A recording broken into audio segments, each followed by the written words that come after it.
Le don de sagesse, alors cela va sans dire, va se manifester différemment selon que vous êtes laïque ou clergé, selon que vous êtes laïque consacré ou laïque marié ou laïque célibataire. Donc, c'est la raison pour laquelle on ne peut pas comparer. Voilà, si vous prenez la vie des saints, il y a des saints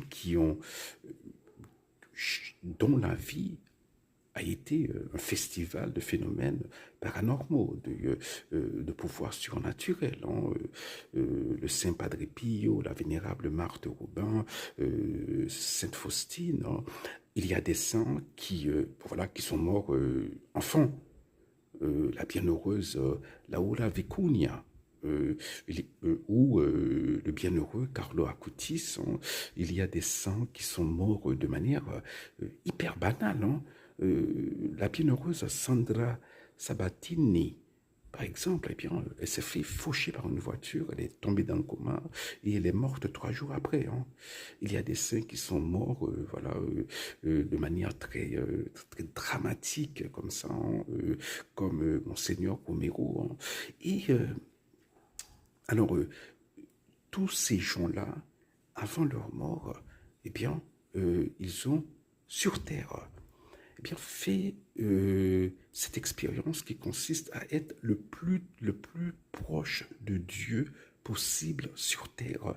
C'est ça, la plénitude du don de sagesse. Nous avons le don de sagesse en nous, parfois, surtout lorsque nous sommes de nouveau convertis ou lorsque nous revenons à l'église après une longue absence. Voilà, on se sent très proche de Dieu. Je me rappelle, au début, c'était comme si, voilà, c'était comme si je pouvais converser avec Dieu. Dieu était là. Mais ce qu'il fait, c'est qu'il retire ces sensations-là pour que nous devenions des adultes dans la foi. Et ensuite, il va même nous enlever la conviction intellectuelle que nous sommes proches de lui, eh bien, pour que nous en arrivions à un point où, voilà, à l'abandon total à sa miséricorde. Et c'est à ce moment-là que que nous allons être le plus proche possible de Dieu sur cette terre.